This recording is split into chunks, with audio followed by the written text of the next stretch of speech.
Emily. Hey, Natalie. Thanks for coming on my podcast. I think this is also your third time on mine. That's true. So both of us have three timers now with our podcasts. And I was just on Emily's podcast. We talked all about like dating and relationships. So definitely listen to that one. But this episode, I actually want to talk to you a lot about confidence, motivation. And so I feel like for those of you who don't know Emily, I would classify you as like a flirt. You're a very flirty person. Yeah. Which is something that I don't think I am. Like, I think I am if I have like a few drinks in me and I like know you really well. Like, then I'll be like a little flirty. But with just like a random person I meet out, I am not flirty at all. I feel like I'm like scared to talk to you. So I want to see like, how do you have the, like, what do you think about when you are out and you're wanting to go up and be like, okay, that guy's cute, I'm gonna go up to him? Okay, because there have been times where there's two that I think of in mind as we speak where I'm like, damn, I should have gone up to them. And it's this is so random. I still think about it to this day. There's this guy I saw getting coffee at Italy in Flatiron. This was like fall of 2021. Okay, so you're yeah, few years. I know, right? And I remember we made eyes with each other so many times, but he was in like a meeting, like with colleagues. I could tell he was in a suit. The other people were, and I think he didn't have a window of opportunity to come up to me. And I contemplated with a friend there. I was like, should I just go up anyways? And then I ended up not. And then I just remember wishing I did. So long story short, I share that because, especially since that moment, I think about how would I rather regret wishing I did go up to them, or would I rather regret doing the thing and, like, I don't know, feeling whatever it could feel, because again, I can't really predict that. And so for me, anything in life, I would rather regret doing the thing because at least I knew what the outcome was, whereas the alternative, you don't know what the outcome was or would have been, so you'll always be left wondering. And I personally don't like that to be the format of my life. So yeah. Do you do that with all life decisions? Like, okay, best case scenario, worst case scenario, and like whichever one outweighs, that's kind of what you go for? I go for what I'm okay with living with. So some people might prefer living with the regret of, or like wondering what if, and that might be better for them than like actually doing the thing, because maybe they haven't practiced certain self-awareness or like ego, maintaining your ego type of thing. Because I think that comes down to ego. Some people are afraid, because you're afraid of being told no, or you're afraid that you look weird. Like that's all around the ego. And so I practice Stoicism a lot, and this was from earlier 20s where I was able to hone down on that and realize like it's just an ego thing. It's not really who you are. So you don't have to let it affect you. You get to choose if the guy not liking you will affect the way you feel about yourself. You get to decide that. But also I would say the odds are most of the time they're receptive to it, because they are surprised that a woman comes up to them anyways to like talk and make conversation. And if you know how to naturally do it, where you're like, for example, in New York, if I see a guy at the bar next to me and I think he's interesting, I'm like, oh, are you from here? It's such an easy question, because if they're not, then you get into their whole life story and boom, you have a conversation. Okay, you make it sound so easy. Because it kind of is. Like, it's not as complicated as people think. You ask them where they're from, they might be like, oh, I'm from Long Island. One guy might be like, I'm from Italy. It's like, cool, like parli italiano, and like, you know.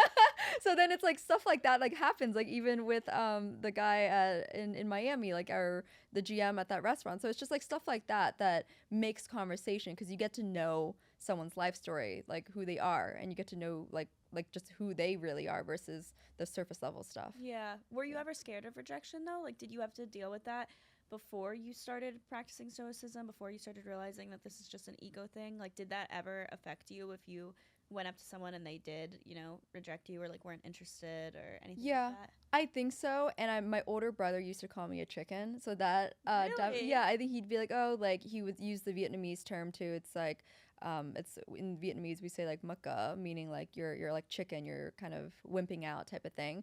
And I didn't like that, because I was like, no, I'm stronger than this. But also I realized like what for? Like, what are you waiting for type of thing. So I think over time, after my like 4-year relationship, that was when I learned how to control my ego more. And I realized like if I continue on with my life where I hold back out of some sort of fear, because I actually did that in figure skating. And so sometimes I regret in figure skating wishing that I had tried more, gone for it more, didn't care about what other people thought more. I would be on a different trajectory in skating, and I'd be in a different place in life today.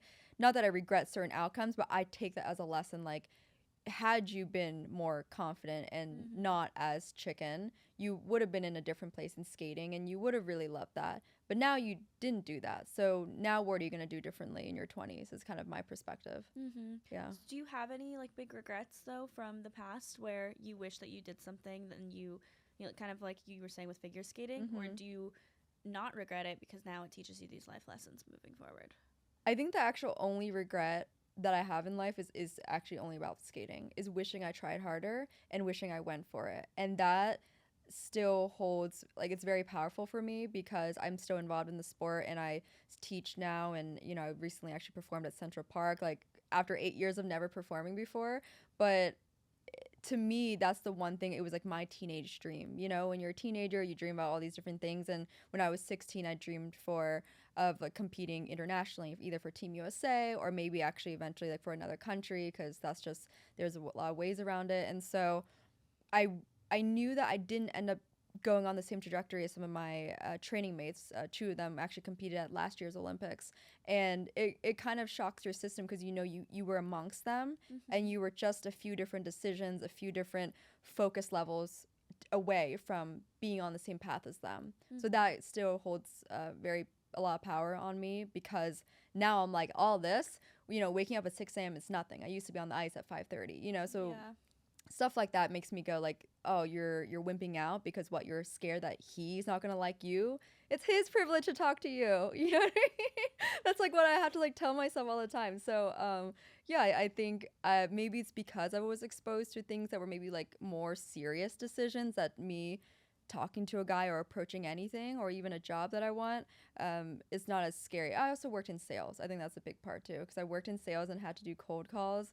So getting, you know, someone answering saying, oh, like, fuck off, like, you know, please don't call us anymore. Like, when you hear that kind of rejection, nothing really scares you anymore. Yeah, but I do think that like that rejection is not as personal, because it's like, okay, you're working for someone else. It'd be different if it was like he was saying that about your own business, you know, or about you.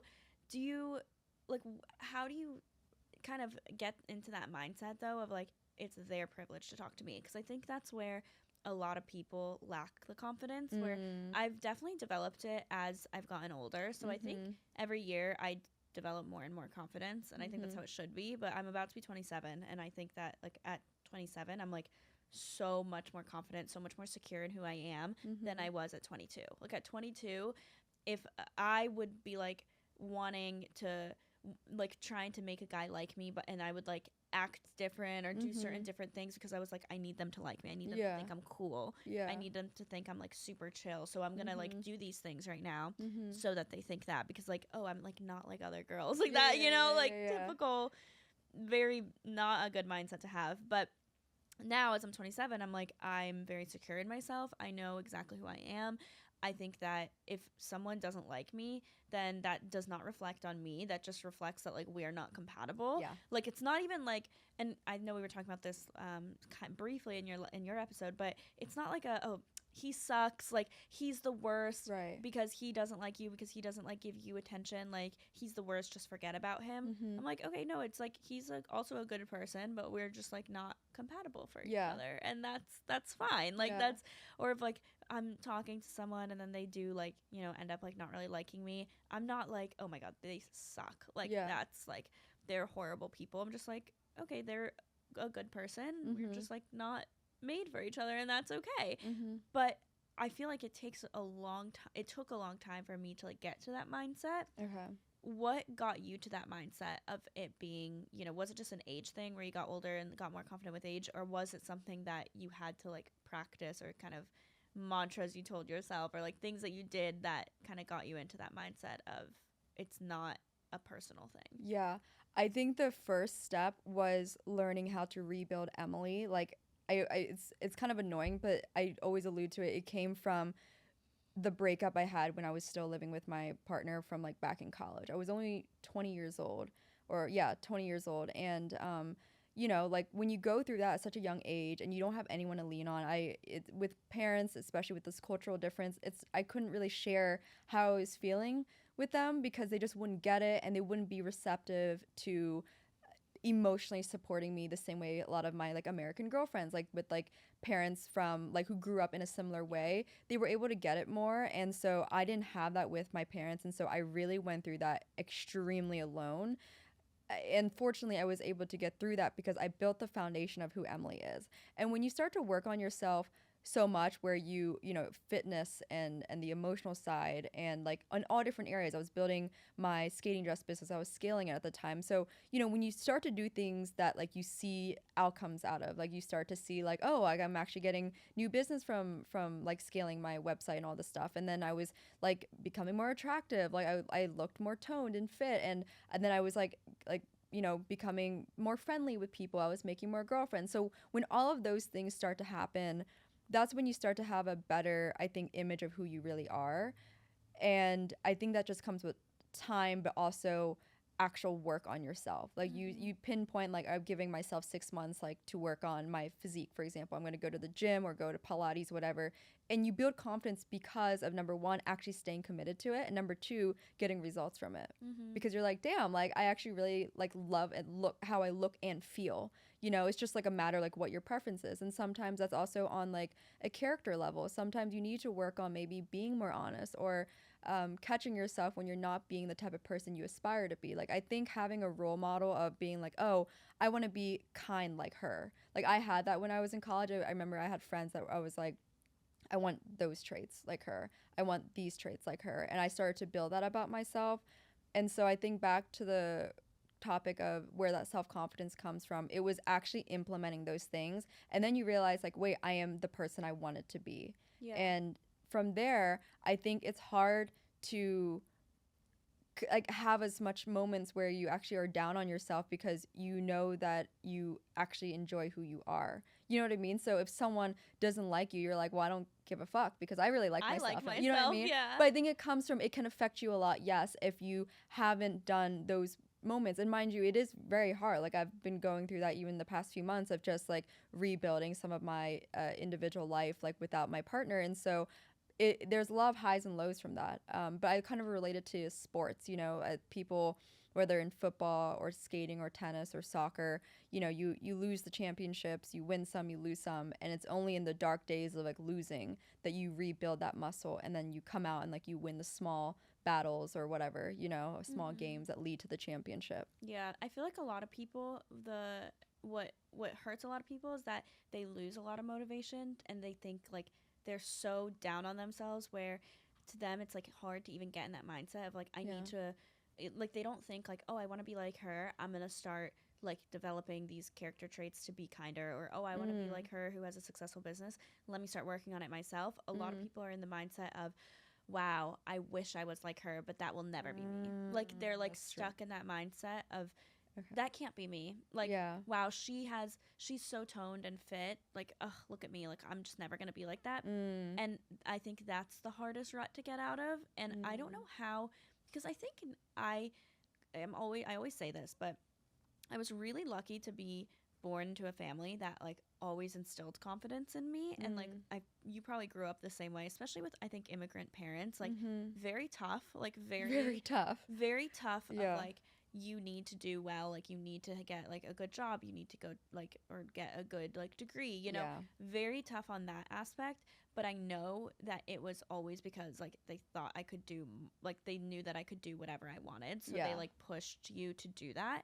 And I think I appreciate that so much now, because there is nothing in my life where I'm like, I can't do that. Like maybe I'm delusional, but I think I can do whatever I want to do, and like I will succeed in some way. Like maybe it won't be the most successful business or it won't be the most successful whatever, but like I know that I can at least try and like attempt to get to that, and it is in the realm of possibility. Whereas I think a lot of people don't have that thinking, where they don't think I could do that. They just think like, dang, I wish, but that's just like not me. That's not. And I don't know how to get out of that mindset, because like I feel like I grew up with the mindset of anything is possible, and that's why I'm going to try whatever I want. And if I fail, I fail, but at least I'm going to try. And I don't know, what do you think? Like, did you grow up with that mindset too, or did you have to kind of teach yourself that anything is in the realm of possibilities? I think the biggest lesson bringing it back to figure skating is seeing that my own training mates compete for Team USA internationally to this day, and or have recently competed at the Olympics, made me realize that that could have been me. Mm-hmm. And so I also look at, this is extreme, but people will think, for example, Kardashians, big social media name, right? They're always like, there's no way I could do, build like them. I mean, they always throw out these reasons why the Kardashians are successful, or Kylie Jenner has built this, whatever. All fair game, but at the same time, I've never once thought I can't do the same as Kylie. Because, or like, not that I even want to, mind you, I don't really want to scale to that degree. I think we all have our different versions of success and what we want in life, right? Mm-hmm. I don't want that kind of like big glamorous life. But that being said, she is human. Kris Jenner is human. Kim is human. And I've never seen the differences between us as humans. And I think sometimes people almost shoot themselves in the foot early because they're saying, this person's on a pedestal and I'm not. Mm-hmm. Like, I just have never raised them like this high and like put myself lower. And I think that kind of comes from maybe listening to people that also said the same thing. And when I hear consistently of people that have been able to get out of that mindset and actually believe, hey, I can do, I'm the girl next door, but I can do just like them too. Like, they were once where you are, like someone started that empire, like Kris did, right? But she was just like us. She was just a female, like, woman, like, I think from San Diego, like she was just an ordinary person. And so if you realize like each person is also just as ordinary and just as special as you, I think you remove this belief that you can't do it just as well, again, but it takes time. So then you got to develop, I think, the patience muscle of realizing, like, Kris Jenner and the Kardashian, that's like over almost 20 years now of like building, right? So you can't say that it's overnight, because I think some people, myself included, sometimes are like, where are the views? Like, why am I not, you think it's overnight, and then you realize like they started on the show when like Kendall and Kylie were like elementary school age, which is when we were in elementary school. So imagine if we started building a podcast or whatever, like our brand, right, since like 5th grade. That's like gnarly, So that's actually how long it takes. And I relate it to any athlete, like Tom Brady, whether you like him or hate him, he couldn't have won that many Super Bowls and been the athlete he is today without all those years. It was not overnight, Same with my favorite athlete, Roger Federer, who's now retired as of last year. How many years of tennis has he been playing? How many years of off-court training has he been doing? None of it happened overnight, but he's one of the GOATs of tennis. So that's kind of how I look at it. I know. I feel the same way, that it's like when I look at famous people or really successful people, or especially now that I have my own business, I've spoken with a lot of other CEOs, I've spoken with a lot of other business owners, and whenever I speak to them and I like pick their brain, I ask them questions, I ask them for advice, or they're telling me about the things that they've learned in the past, I realize that they, one, have felt the same exact like imposter syndrome that every single other person has felt. Like, they were not born with just like, I'm the best, I know everything, I know exactly what I'm doing, and everything's gonna go smoothly, and everything was just like an uphill trajectory. Like, no, they felt also like, what am I doing? I'm not, am I capable of this? Is this gonna work out? Or moments where things almost didn't work out, where they were almost at zero. If you look at like Steve Jobs with Apple, for example, Apple almost failed like multiple times, and look at the business that they are today.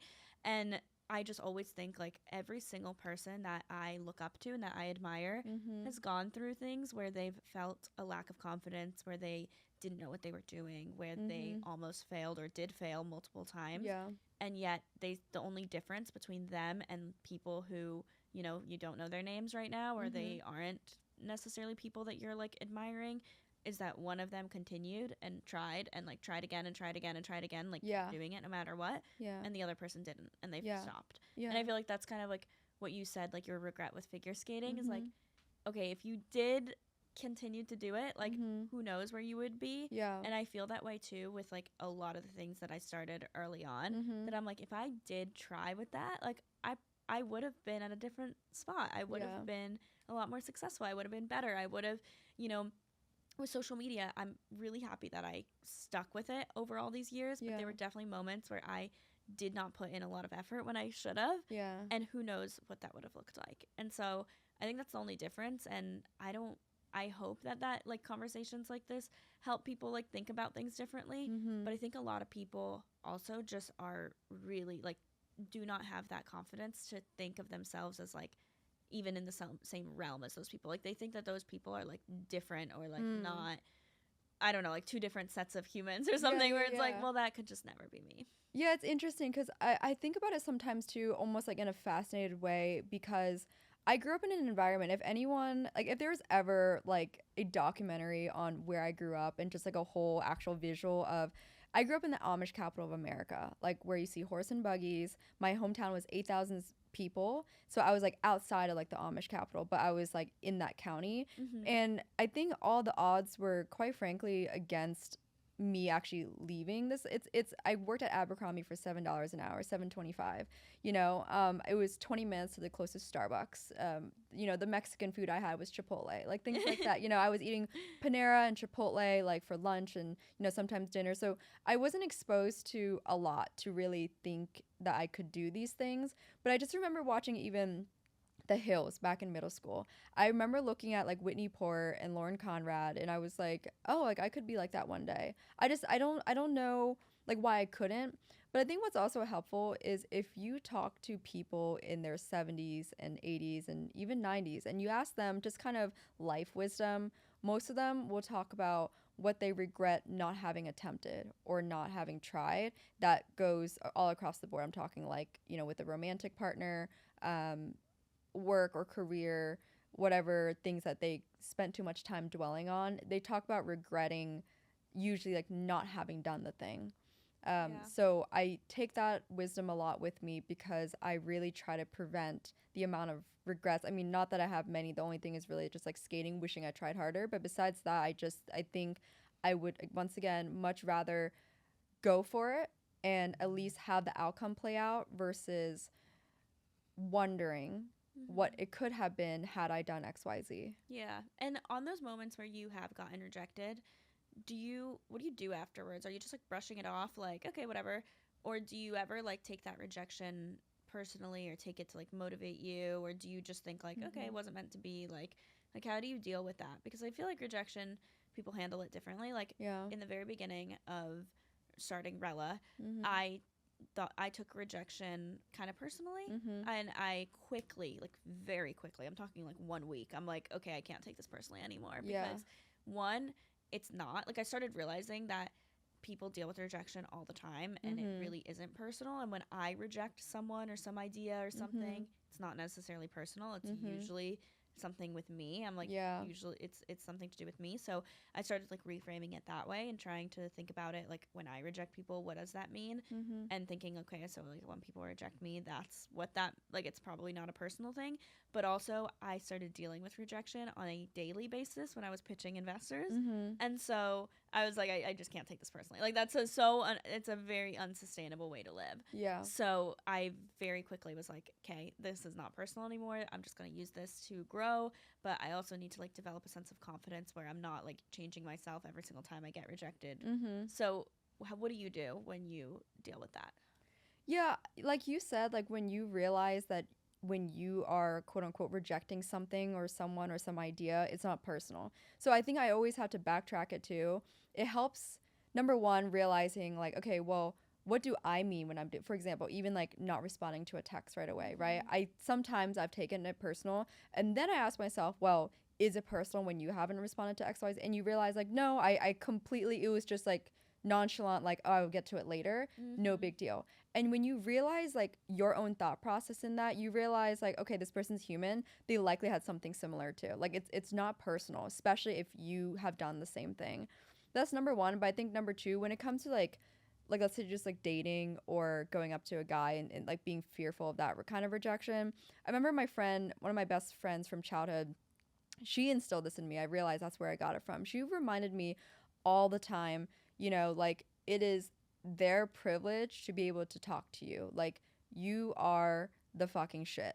And like not, once again, it's finding the sweet spot of having that confidence, but not letting it get to your head. Not thinking I'm too good for this person. Because again, like I allow myself, like I allow them to come up to me or I come up to them, whatever. Like, so I don't think I'm too good for anyone, but also knowing your own worth and your own value, knowing that, okay, if they didn't want to talk to me, they probably could go for second place then. That's awesome. You know, you have to see yourself in a high value place again where like it just maxes out here, where you don't get ahead of yourself, where you're like, oh, I'm too good, you can't talk to me, don't touch me, don't, you know, whatever. Like, don't get to that place, because then no one's going to want to be around you. But also know that it is not about you. It's just there. I think of it in energy too, where if they are not really kind of like at your vibration or frequency, not to like make it woo woo, but I genuinely like see it that way, that we are kind of vibrating at certain frequencies in life. And sometimes people who are not at that same level simply cannot kind of like pair up with you and match up well with you in conversation on the surface level or just on a deeper level too. And you'll see that kind of play out, you know? And I take it even with like tennis. As a former competitive tennis player, this was the same thing, in that there was like different levels in tennis, and you might be playing like 16 and under, but there was like L1, L2, L3, L4, and these were like different levels. And people used to call me mean, or especially my parents. My mom would think that I was mean for having this kind of mindset. And I told her, well, it's the same thing as tennis, right? If you are an L4, level 4 player, and you try to go play in level 2, you will get smashed in the first round. You're out. Yeah. And that's not mean. It's just kind of the reality of life and reality of tennis, right? If you're not as good, you're not going to last to the final. However, it does not mean that you cannot get to that level, is always my thought process. It does not mean you are stagnant and you stay in this place forever. You get to decide if you want to be good enough to make it past the quarterfinals and semifinals and make it to the championship round. Like, you get to decide that. But I think sometimes people also get into this rut of thinking, oh, I'm here, I'm not going to, you know, improve, or I'm not going to be able to get better. Like, you kind of have to like look at yourself and be like, who do I want to be, you know? Yeah, I love that. And I actually want to talk about different energy levels, different vibrations, because it is something that I think people roll their eyes at. But if you explain it in that way, where it's like you just do not connect with certain people, or you are just not on the same like plane, and again, that's not one's better than the other, it's just like mismatched, then it doesn't work. And I feel like every single person listening has talked to someone where you are just not connecting, you're not like vibing, you're very, very different. How do you see, how can you tell if you're on the same, I guess, like vibration, same frequency, and how have you elevated yours? Number one, you don't have to overthink it. When you are really clicking well with someone, whether it's like friends like us, like I feel like we have natural conversations, you can just feel it. Like, you don't have to think about like, oh, what do I say next? Or like, how do I be around this person? It's just like, you just be you. You know what I mean? And same thing in a romantic setting, especially like romantic setting, you just feel it. And that's why those people, when you ask the people that get married, they're like, how do you know that was the person? They always say, you know when you know. It's the same thing. Like, you know when this is a great fit, and you can see it play out. You can see it immediately, but there's just something there that is just unexplainable. There is no rational, logical process for it. Despite my own logical thinking, like, there's just no specific data to explain why you connect. It's just energy. It's more of like a spirit thing. But I think for me, in terms of how I was able to kind of raise my vibration over the years, is being taught by my one friend, Elia. He's a good friend of mine. I actually randomly met him at the mall. You always randomly meet people, and I'm like, I need to He be more approached like me you. though. He approached me. It was my friend and I. We were eating gelato at the Century City Mall in LA, and he and his friend kind of like did a circle around us, and I was like telling my friend, oh, they're gonna like walk back and talk to us, and then they did, and then we ended up hitting it off because we talked about personal development, Naval, Tim Ferriss, all the people we liked, and then we ended up becoming really good friends. And funny enough, next month I'm going to Italy because he's Italian and he lives there right now, and I'll like explore Italy with him. So it's kind of random. This one guy I met at the mall, we've been friends for like over 2 years now, and now I'm gonna go see him in Italy, and like we're gonna hang out, and like he'll take me around Italy, like. Yeah, only you. But I think all that to say, I remember there were times where I was frustrated with something. I didn't know how to manage it. I didn't know how to deal with it. And he's always been the type of person, again, it can come off woo-woo if you're not really exposed to this as much, but he always talked about the Hawkins scale of consciousness, which is like this kind of, it's like a it's kind of Maslow hierarchy of needs, but like vibrations. And basically the top one is obviously like enlightenment, like Buddha, like that kind of thing. And then below that is like joy, love, some of those. And he was saying that his goal has always been to operate at a frequency of love at all times, like just being a loving human being. He taught me this right before I moved to New York. Just more like planted the seed, not taught me. It was over time that I realized like I don't have to respond to someone with like anger and fear, which is like lower vibrations, because if they are, this is the way I perceive it, if someone is coming to you with a lower vibration, if you stay in this higher one, which is like bigger, it's more massive, you get to overwhelm them with love, right? It's similar if you'll notice it in small things. For example, dogs. I know you love dogs. I love dogs. I'm a fucking dog person. Anytime I see a dog come up to me wagging its tail, don't you just get a little happier? Yeah. Like, it's the same thing. I know it's tough. I know it's really tough as humans because you're like, what the fuck? No, but it's... as cute. yeah, but it's like the energy. When you are warm to the barista, even if you're having a shitty day or someone else is having a shitty day, and you are just warm to them, but not like you're just loving and warm, they can feel that, especially when it comes from an authentic place. So it's something I've worked on over the years is I don't have to be angry. I don't have to be resentful. I can just be in a state of love and do my best to be compassionate and understanding. It is not easy. There are so many times where I'm like, fuck that, you know? Mm-hmm. But then I have to practice this mindfulness it's in like, I do yoga and mindfulness, and it's just a matter of recognizing we are humans.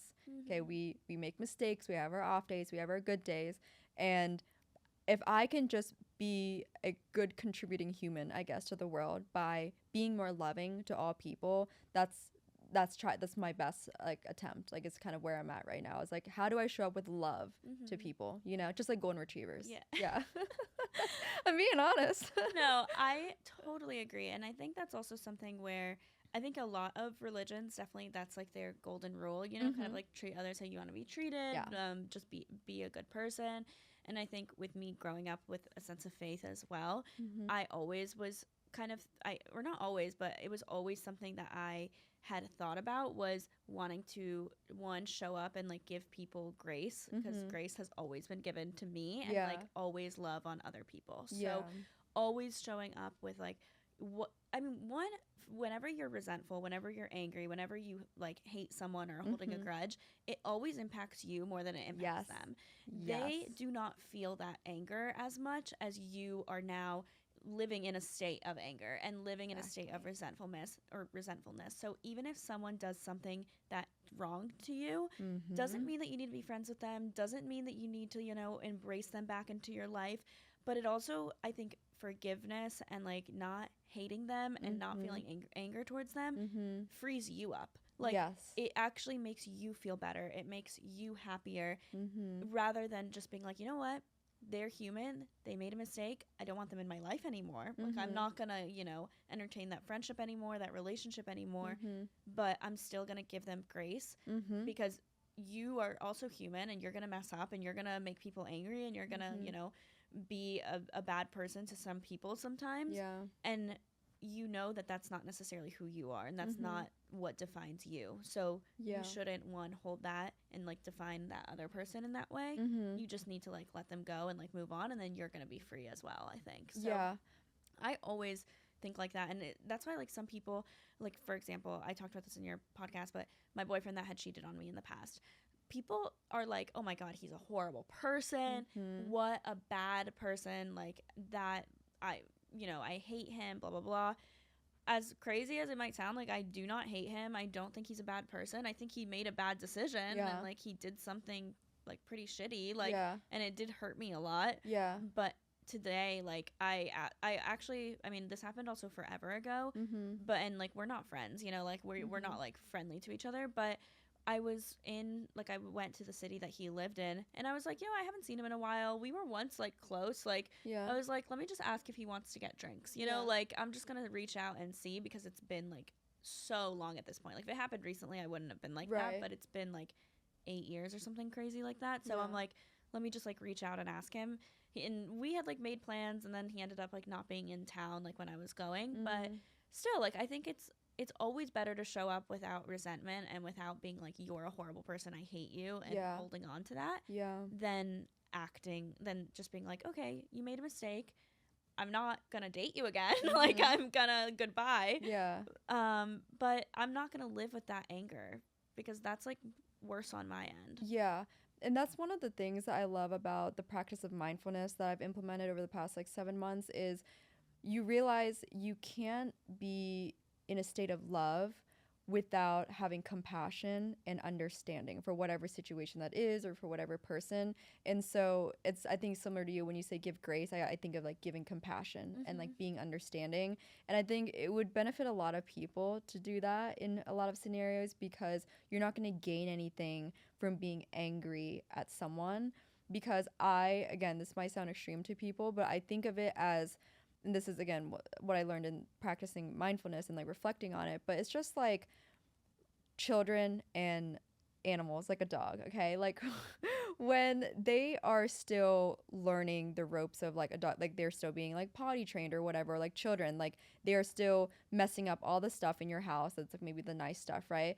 But you subconsciously, actually, as a parent, you give them grace because they didn't know any better. They weren't trained yet. They didn't know yet. And I think it's kind of interesting when people expect, like, oh, you're 25, you should know that. It's like, well, according to what, right? Because again, we all learn at different paces in life. But at the same time, I think that's why I removed that thinking in my life, and also that simultaneously removes resentment and anger towards people, because I don't hold them to this thing of you should have known that.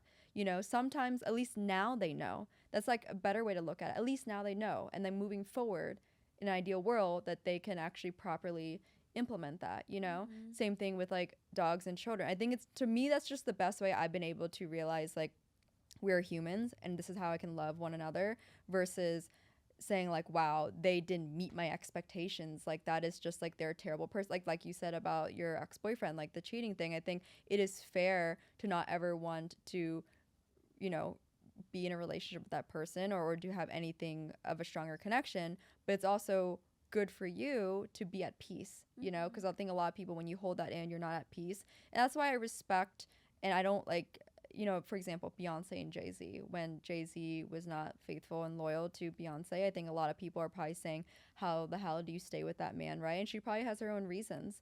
But I think that's what's more fascinating, is actually the strength it takes to be compassionate and understanding and forgiving, versus, I would argue it is easier to be angry and resentful and want to get revenge and want to walk away and want to do the same hurt to them. I think that's easier because you already feel those things. So you're already riled up. So I think it takes a lot of strength to like overlook that in a self-respecting way, but also compassionate way. You know what I mean? Like, don't let yourself get walked over, but also find the sweet spot. Again, I think that's just the hard part, is like finding the sweet spot of both. Yeah. Well, I think it's really hard to realize that you can not like hate someone, not be resentful towards them, not be angry towards them, but also realize that you deserve better, or you don't need to be in that situation anymore. Like, you can do both. Whereas I think it's kind of like I don't want to use the word selfish, because I don't think it's selfish. I don't think that's the right word. But when you're constantly like, look at what they did to me. Yes. Look at how they affected me, how they hurt me. I'm not ever saying, and I'm not saying that like, well, what did you do to make them do that to you? Because a lot of times it's not. It's just a them issue. Like, they are doing something to you because they are hurt, or they are angry, or they are whatever, and like, you did nothing wrong. But also at the same side of that coin, like, you are going to do things to other people that are going to hurt them. Like, none of us can walk through life and be like, I've never made someone sad. Right. I've never hurt anyone. Yeah. Every time anyone's interacted with me, it's been a great experience. Right. Like, right. Of course not. Yeah. And we know that we are not bad people. At least I hope not. Like, I know myself. I know that I'm a good person. I know that I try always to be respectful towards people, even though I've definitely messed up in the past. But I know that doesn't define me. So it shouldn't necessarily define that person. Like, of course, if someone's doing it again and again and again and again, maybe that is who they are, and like, you just need to accept that and like, let them deal with their own issues. Right. But I don't think that's always the case, and it's easier to just be like, to just think about, well, look at how they affected me, look at how they like hurt me, they're horrible. than thinking about the times that you've done that to others. Yeah. And you don't want that to define you either. So I just always try to think about that. And that kind of goes to the whole, like, you've been given grace, so you need to give grace to others. Like, you've been forgiven, so you need to forgive others. Yeah. I think that's kind of always what or not always, but recently I've been kind of trying to live my life that way. And that's why I don't really hold grudges towards anyone. Like, I don't have any friends that I dislike. Like, I have friends that are no longer in my life. Right. And, like, there are reasons for that. Yeah. But I don't hate anyone. Right. And I don't think I could have always said that. Like, right. when I was younger. Yeah. I definitely actually did. likewise. Yeah. Because something I really implemented in the past year too that my friend Elia reminds me a lot is that when you're making a decision or when you're deciding to say something to someone, just remember to ask yourself, are you saying this from a place of peace?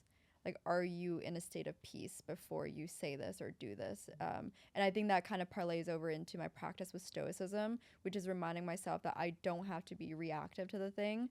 I can, process it, wait to be in a more neutral state, and then respond to it, or maybe not respond at all. Maybe that's like my form of response, whatever that looks like. But you get to choose how you feel about it, how you react about it, no matter what people like to say. Like, of course, as a human, you can naturally have a certain feeling or reaction about something, but at the end of it, you actually get to choose how you move forward from it, how you let that impact you, what you do with it, and ultimately, I think you do get to kind of pause that initial reaction of whatever flooding of anger, resentment. I think you can actually be like, you know what, I'm not going to choose to let this get to my head in this way. Yeah. I know. That's so hard, though. It's tough. It's not easy. I think it's something you have to practice every single day. It is. It's not something that you realize, like, oh, you're right, I just shouldn't be angry anymore. And then, like, I'm not. Like, it's not like it's not just a switch. I think it's something that you have to practice every day. And I don't know how. I think by practicing it, it's like spending time inward, spending time, I think, alone, I think, like, not constantly finding distractions, and journaling, I think, is one thing. Yeah. For me, like, prayer is a big thing. For you, it might be like quiet, like, I don't know, like, it's different for everyone. But I think spending a lot of time inward is the only way to do it, and it's like a daily decision and like a daily practice. Yeah, I think people should really try to find whether it's like faith or philosophy or some sort of practice that grounds them. And my good friend and I were talking about, like, someone she recently dated, and she realized, like, that was a probably big dissonance between how they were resolving certain things in their life, is that this guy didn't have something to ground himself in, even if it's like meditation, whatever that is. I think without that kind of self-practice for yourself, it can be really difficult to navigate, like, these tough times in life when you need something to ground you. So I definitely would advise people to, like, find something. For me, it was definitely Stoicism and mindfulness, and which really is just like, a mix of the philosophy of Stoicism, but also like I guess a more modern approach to, I think, Buddhism, and really practicing kind of reflecting on the mind, the breath, the mind and body connection, that kind of thing. So I really look for that in like a partner too, for example, like someone when I'm dating, or ideally like really close friends, that they have that own practice for themselves that they can also like bring up in conversation with me. No, I totally agree. I think especially when times get difficult, or when you go through challenging moments, if you don't have anything like that, it's really easy then, kind of going back to the beginning of our conversation,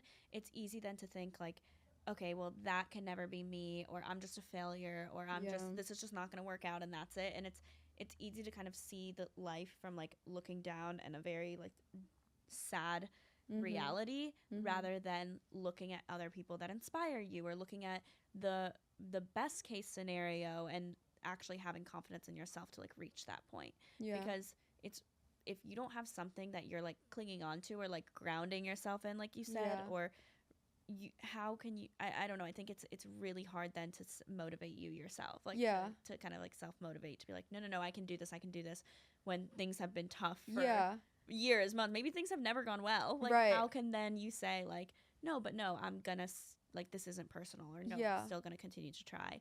And that's why I think grounding is like really important, to like hold on to that and have that be the thing that you can like turn to.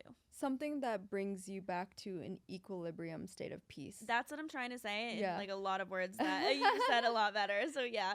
Yeah, no, I think it's so helpful, especially in times of adversity and when you need to like build self-confidence. I think it comes back from like a state of peace and like knowing who you are. 100%.